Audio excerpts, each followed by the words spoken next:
The Lost Cat of Alaska.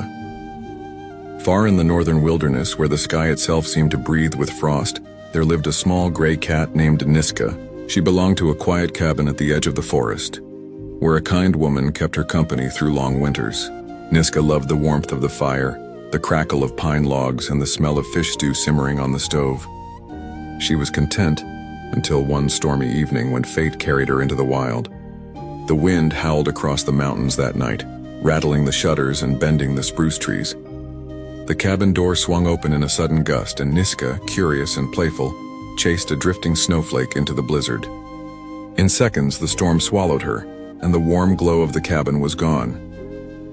Days passed. Niska wandered through the frozen woods, her tiny paws leaving fragile tracks that vanished under falling snow. Hunger gnawed at her belly, and the cold seeped into her bones. She curled under tree roots to hide from the wind, dreaming of the rocking chair and the woman's soft hands. Yet no matter how weak she grew, a quiet strength kept her moving forward. She was small, but she was not ready to give up. The forest seemed endless: white hills, frozen rivers, shadows of wolves in the distance. Once a raven followed her, croaking as if mocking her tiny struggle.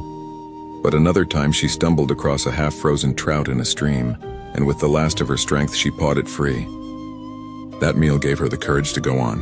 One night, as the cold pressed hardest against her, the northern lights appeared. Green and purple ribbons danced across the sky, lighting the snow with an otherworldly glow. Niska sat trembling, but her eyes reflected the shimmering lights, and for a moment she forgot her pain. Somewhere deep inside, she believed those lights were guiding her home. The next morning, her paws faltered and she collapsed into the snow. The world blurred, white, blue, fading gray. But then came a sound. Boots crunching over ice. A man, a trapper with a thick beard and a lantern, spotted her. "Well now," he muttered, scooping up her frail body. "You're a long way from home, little one." He tucked her into his fur coat, her tiny heartbeat fluttering against his chest. The trapper carried her to his cabin, a small lodge built from logs and stone. Inside, the fire roared and the air smelled of stew. He laid Niska on a blanket by the hearth, rubbing her paws to bring warmth back into them. Slowly her eyes opened, catching the firelight, and a weak purr escaped her chest. Over the days that followed, the man nursed her back to strength. He fed her warm milk and bits of fish, brushed the frost from her fur, and spoke to her as though she were an old friend. Niska's strength returned, and she began to explore his cabin, perching on the windowsill, watching the snowy world outside. And then one morning, a knock came at the trapper's door. It was the woman, the one who had lost her beloved cat in the storm.